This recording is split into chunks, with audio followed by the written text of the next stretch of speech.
चलिए बुलेटिन की शुरुआत करते हैं आज की बड़ी खबर के साथ। होली एक ऐसा त्योहार है जो खुशियों के रंग भरता है और जीवन में उमंग भरता है। होली हमारी भारतीय संस्कृति का वो प्राचीन त्योहार है जिसका धार्मिक महत्व एक प्राचीन कथा से जुड़ी हुई है और वह कथा भक्त प्रहलाद की है, जिसमें भक्त प्रहलाद को भस्म नहीं कर सकी थी आग, वहीं आग में जलकर भस्म हो गई थी होलिका, जिसके बाद से होली का त्योहार मनाया जाता है।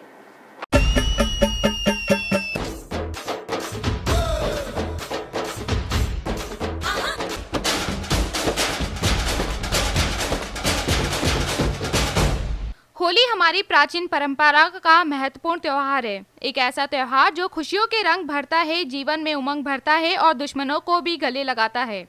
होली जहां रंगों का त्योहार है, वहीं परंपरा का पर्व भी। इसका धार्मिक महत्व भी है, सामाजिक उद्देश्य भी और समरसता से भरा त्योहार भी। होली को लेकर धार्मिक महत्व से एक प्राचीन कथा जुड़ी है। यह कथा है भक्त प्रहलाद की। भगवान विष्णु के परम भक्त प्रहलाद का जन्म राक्षस कुल के राजा हिरण्यकश्यप के घर हुआ था। हिरण्यकश्यप भगवान विष्णु का घोर विरोध था। वही नहीं चाहता था कि उसके राज्य में कोई भगवान विष्णु की पूजा अर्चना करे। उसका पुत्र भक्त प्रहलाद भगवान विष्णु का गुणगान करता और भक्ति करता था। यह हिरण्यकश्यप को पसंद नहीं था। हिरण्यकश्यप ने उसे मारने के लिए कई जतन किए, लेकिन भक्त प्रहलाद का बाल भी बांका नहीं हुआ।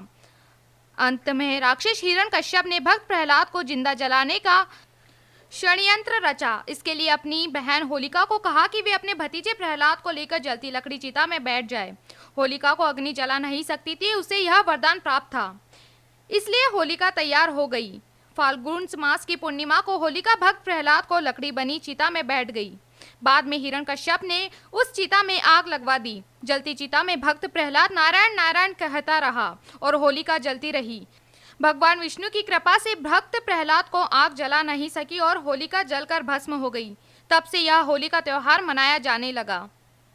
बंद करो हमारे शत्रु का नाम लेना। प्रहलाद,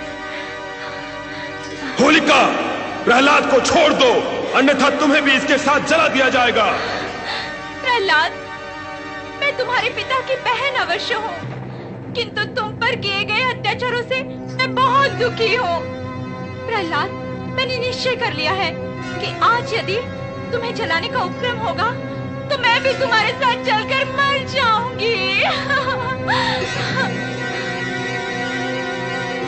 भैया, मैं कहती हूँ इस फूल से कोमल बालक पर अत्याचार बंद करो, अन्यथा मैं मर जाऊंगी।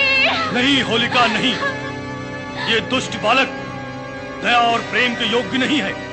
इसे जल जाने दो। नहीं, नहीं, मैं इसकी बुआ हूँ।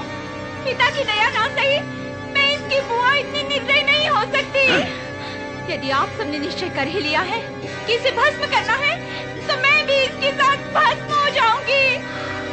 इसकी माँ कयाधु कहाँ है? अपने कक्ष में है, उसे इस विषय में कुछ भी ज्ञान नहीं है। प्रहलाद, मेरे बालक, आओ पुत्र, आओ।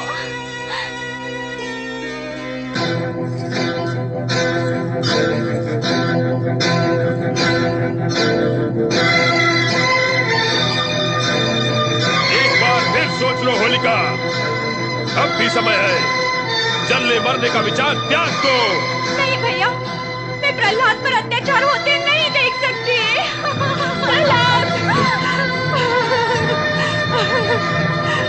प्रहलाद, प्रहलाद। सेनापति दुंदुभिनी नाथ, चिता में आग लगा दो।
भक्त प्रहलाद की जय, परम भक्त प्रहलाद की जय, परम भक्त प्रहलाद की जय, परम भक्त प्रहलाद की जय, परम भक्त प्रहलाद की जय, परम भक्त प्रहलाद की जय, परम भक्त प्रहलाद की जय, परम भक्त प्रहलाद की जय।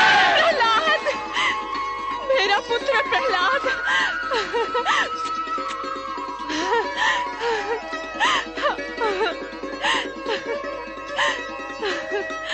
आहा, श्री हरि, धन्य हैं आप और आपकी लीला धन्य है, और धन्य है आपका भक्त प्रहलाद और उसकी भक्ति धन्य है। फाल्गुन की ये पूर्णिमा होलिका दहन के नाम से सदा सदा के लिए प्रसिद्ध हो जाएगी।